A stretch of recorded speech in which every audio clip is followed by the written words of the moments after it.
وہ ایک صاحب قربانی کے بارے میں پوچھنے لگے, قربانی کے بارے میں, یہ ابھی قربانی آنے والی ہے نا, تو اس میں بھی یہی اعتراضات, یار اتنا پیسہ غریبوں کو کھلا دیا جاتا ہے بھائی, ایک ایک گھر میں 2-2 لاکھ 1.5 لاکھ 1 لاکھ کی قربانی ہو رہی ہے, ایک جانور کٹتا ہے نا اور اس کا گوشت 3-4 دن میں کباب بنا کے کھا پی کے ختم. اتنا پیسہ اگر ہم IMF کو دے دیتے تو ہمارا اتنا قرضہ ادا ہو جاتا.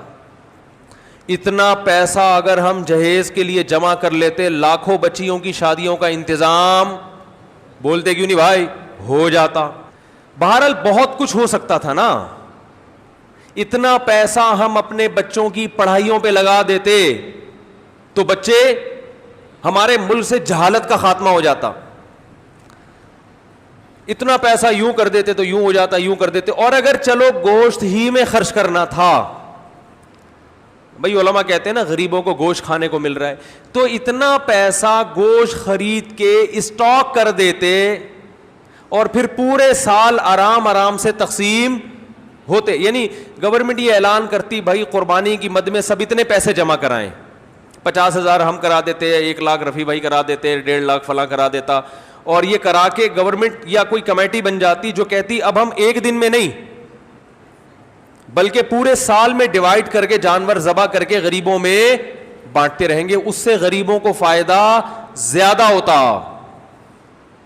بھائی 3 دن میں ہی آپ نے لاکھوں کروڑوں جانور کاٹ دیے, اس میں تو ضائع بھی بہت ہوتا ہے نا. ارے اس کو اسٹور کر کے, بھائی یہ گائے مفتی صاحب کی ہے, یہ گائے فلاں کی ہے, یہ گائے فلاں کی ہے, اب یہ بس اللہ کے نام پہ ہو گئی ہے, اب بوقت ضرورت بقدر ضرورت جب ضرورت ہوگی یہ گائے کٹتی رہے گی, راشن بٹتا رہے گا غریبوں میں. یہ 3 دن کے اندر اندر ہی کیوں,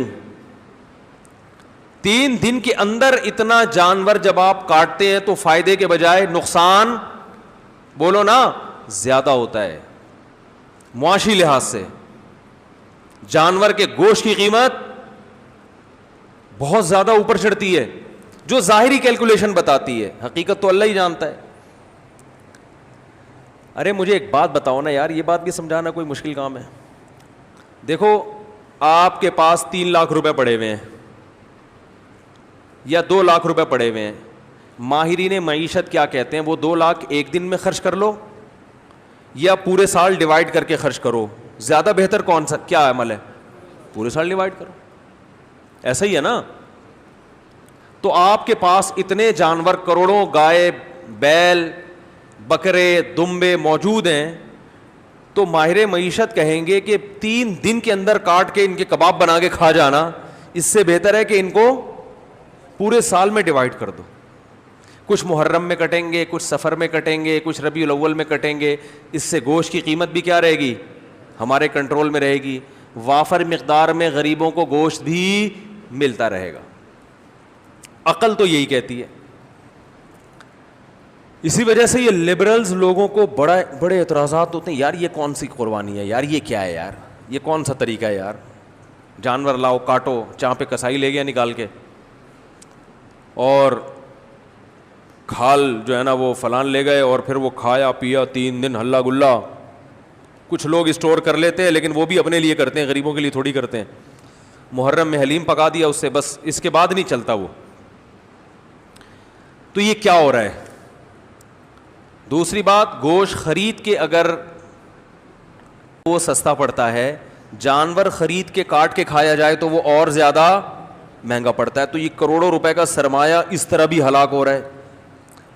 ارے یہی بکرا آپ عام دنوں میں خریدو آدھی قیمت پہ ملے گا, بلکہ گوشت خریدو تو اور سستا ملے گا, اور گوشت بھی اپنی مرضی کا ملے گا. جو سری پائے کے عادی نہیں ہیں وہ سری پائے نہ خریدیں, لیکن یہی آپ بقرعید والے دن خریدو تو ڈبل قیمت پہ.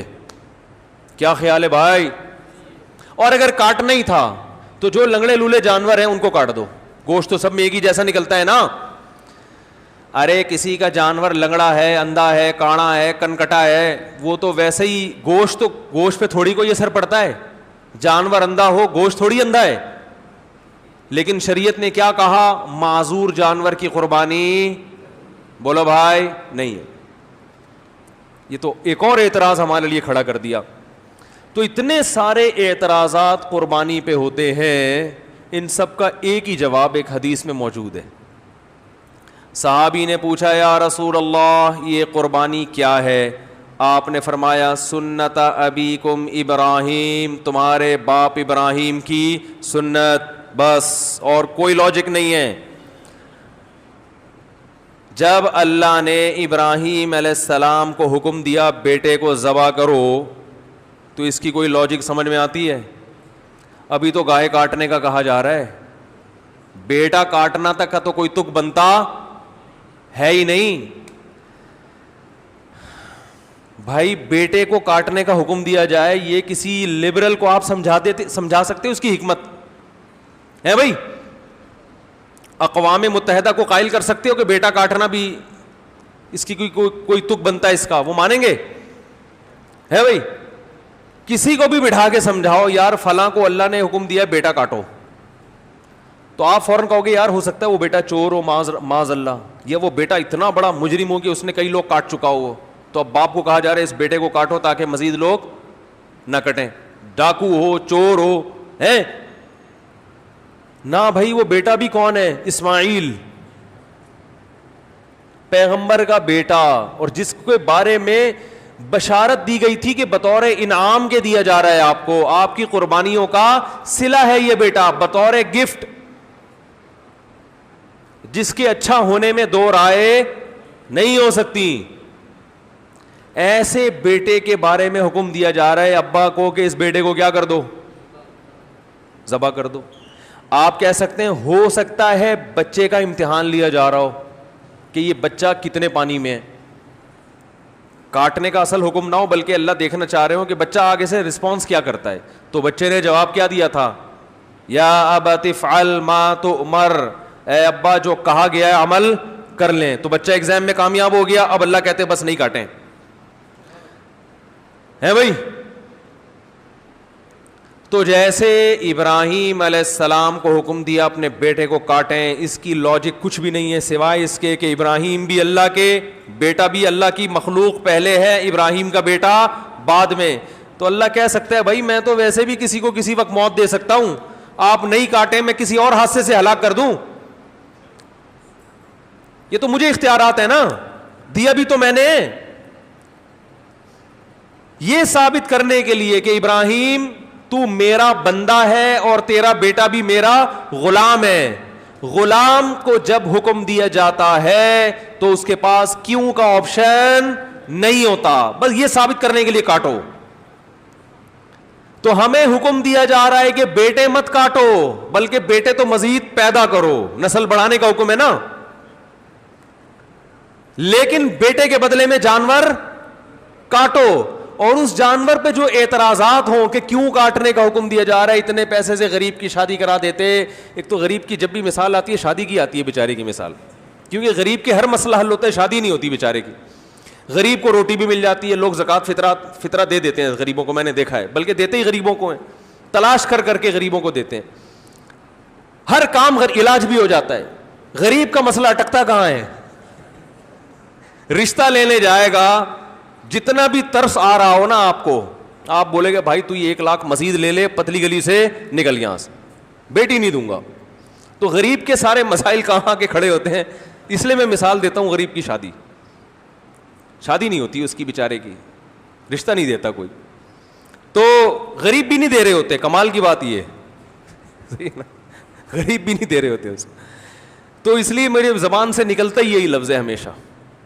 ہاں تو میں یہ عرض کر رہا تھا کہ لوگ کہہ سکتے تھے کہ یہ جو تم نے 1.5-2 لاکھ کا بیل خریدا ہے, اس سے کسی غریب کی شادی کرا دیتے, یا کھانا کھلا دیتے, یا کسی غریب بچی کو جہیز دے دیتے, یا فلانا کر دیتے, تو ڈمکانا کر دیتے. تو آپ ان سے بولو بھائی جب ابراہیم علیہ السلام کو اللہ نے حکم دیا تھا بیٹے کو ذبح کرو, تو ابراہیم علیہ السلام بھی اس قسم کے اشکال اگر کر لیتے تو وہ اللہ کے خلیل نہ بنتے, وہ معاذ اللہ نقل کفر شیطان کے دوست بن جاتے. تو آپ مجھے بھی شیطان کا دوست بنانے کی کوشش نہ کریں. اللہ نے حکم دیا کہ کاٹو تو میں کیا کروں گا؟ کاٹوں گا. اور حج میں تو اس سے بھی زیادہ عجیب معاملہ ہوتا ہے. یہاں تو ہم گوشت کھا بھی لیتے ہیں, کھلا بھی دیتے ہیں, مینا میں جو کروڑوں لاکھوں جانور ذبح ہوتے ہیں وہ تو بیچارے اکثر ضائع ہو جاتے ہیں. لیکن عقل پرستوں کو اللہ نے یہاں ایک جواب دیا ہے کہ تم جو یہ فلسفے کیلکولیٹر لے کے بیٹھتے ہو نا کہ اتنے جانور اگر یوں ایکچولی یوں ہو جاتا تو ہر سال اگر کٹتے تو ایکچولی گوشت کی قیمتیں کنٹرول میں رہتی ہیں اور ایکچولی یوں ہوتا اور اس سے اتنے غریبوں کے پیٹ بھر جاتے اور اس سے تو جانور ختم ہوتے ہیں. تو اللہ نے ابراہیم علیہ السلام کی سنت میں بتا دیا کہ ابراہیم نے اپنے بیٹے کو ذبح کرنے کے لیے لٹایا تھا نا, تو سب سے زیادہ نسل چلی کس کی ہے؟ اسماعیل کی. اور برکت کس میں ہوئی؟ اسی بیٹے میں. آئی بات سمجھ میں؟ کوانٹٹی کے لحاظ سے بھی اور کوالٹی کے لحاظ سے بھی. آج بھی دنیا میں خاندان افرادی قوت کے لحاظ سے سب سے زیادہ سید ہیں دنیا میں, جن کو شاہ بھی کہا جاتا ہے, سید بھی کہا جاتا ہے, افرادی لحاظ سے بھی. اور روحانی اعتبار سے سید الانبیاء محمد صلی اللہ علیہ وسلم اللہ نے حضرت اسماعیل کی اولاد میں پیدا کیے. تو پتہ چلا کہ بھائی جو اللہ کے لیے کٹے گا بڑھے گا بھی, بولو نا وہی. کتے تو 12 بچے دیتے ہیں اور کئی سال ہو گئے کے ایم سی والے نہیں مار رہے, پھر بھی اتنے نہیں ہوئے ہیں بھائی, یہ تو اللہ کا فضل ہو گیا. لیکن گائے, بیل, بکرے, دمبے روزانہ کروڑوں کی تعداد میں کٹتے ہیں, اتنے کہ ہمارے تصور سے جب بھی شنواری جاؤ گے 8-10 بکرے لٹکے ہوئے نظر آئیں گے آپ. ہر ہوٹل پہ یہی ہے. او بھائی سال میں ایک بچہ دیتی ہے بکری یار, گروتھ ریشو کیا ہے؟ ایک بچہ سال میں. کٹ روزانہ رہا ہے, روزانہ. کمیلا جاؤ نا کبھی, کراچی کے کمیلے جاؤ, روزانہ بچڑے 2 دانت کے لائن لگی ہوئی ہوتی ہے. او بھائی یہ تو 2 سال میں ایک پیدا ہوتا ہے. یہ مرغیوں کی طرف 24 انڈے تھوڑی دیتی ہیں بکریاں اور گائے کہ 24 بھینسیں نکل رہے ہیں اس میں سے. اتنا کٹ رہا ہے, اتنا کٹ رہا ہے, اتنا کٹ رہا ہے.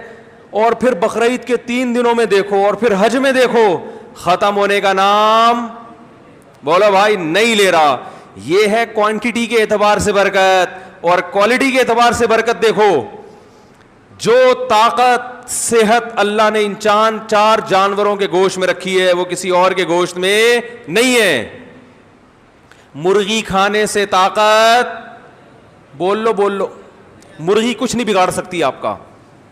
ان مرغیوں میں دم ہی ختم ہو گیا ہے. یہ آپ کو کیا, آپ ان کے خلاف جتنا بھی احتجاج کرو یہ کچھ نہیں کرے گی. بکرے کے خلاف بولنے سے پہلے سوچنا صحیح ہوتا. روحانی برکت بھی ہے. میں اکثر ایک مثال دیتا ہوں نا, وہ ہم جب چھوٹے بچے تھے تو شعیب اختر تھا بہت فاسٹ بالر, تو اس کی بالنگ کا سنتے تھے. میں تو نہیں دیکھتا تھا اس وقت ٹی وی, تو سنتے تھے بہت فاسٹ بالر ہے. تو اس دور میں انڈیا کے کسی شعیب اختر, کیا میں نے بولا, ایکٹر بولا, ایکٹر نہیں کھلاڑی. انڈیا کے اس دور میں کسی کھلاڑی کا انٹرویو آیا کہ پاکستان کے پاس اتنے فاسٹ بالر ہیں, آپ کے پاس کیوں نہیں ہے؟ تو انڈیا کے اس کھلاڑی نے کہا کہ شعیب اختر گوشت کھاتا ہے, ہم گوشت, بولو بھائی, نہیں کھاتا. واگا بارڈر پہ چلے جاؤ, گوشت کا سبزی سے مقابلہ آپ کو نظر آئے گا وہاں. میں 2 دفعہ واگا بارڈر پہ گیا ہوں, بار بار دل چاہتا ہے, لیکن اب چونکہ ذرا مشہور ہو گئے ہیں تو ہر آدمی وہ پھر تصویریں لے کے ڈالنا شروع کر دیتے ہیں اور ایک عجیب ہی. تو واگا بارڈر پہ آپ جائیں, ایک طرف گوشت نظر آئے گا, دوسری طرف بولو بھائی سبزی. آوازوں میں دم دیکھو, ایک کی دھاڑ جیسے شیر دھاڑ رہا ہے, قد ہے بھائی جیسے بیل. تو یہ برکت کس کی ہے؟ گوشت کا مقابلہ سبزی سے دیکھنا, سبزی سے کرنا ہے تو ابھے نندن کی چائے دیکھ لو. ایک سبزی کھا کر اڑا تھا ہے بھائی ہوا میں, اور ایک, بولتے کیوں نہیں یار, اس میں تو کوئی کچھ نہیں, کوئی پابندی نہیں ہے یار. آپ تو گوشت کھاتے ہو نا.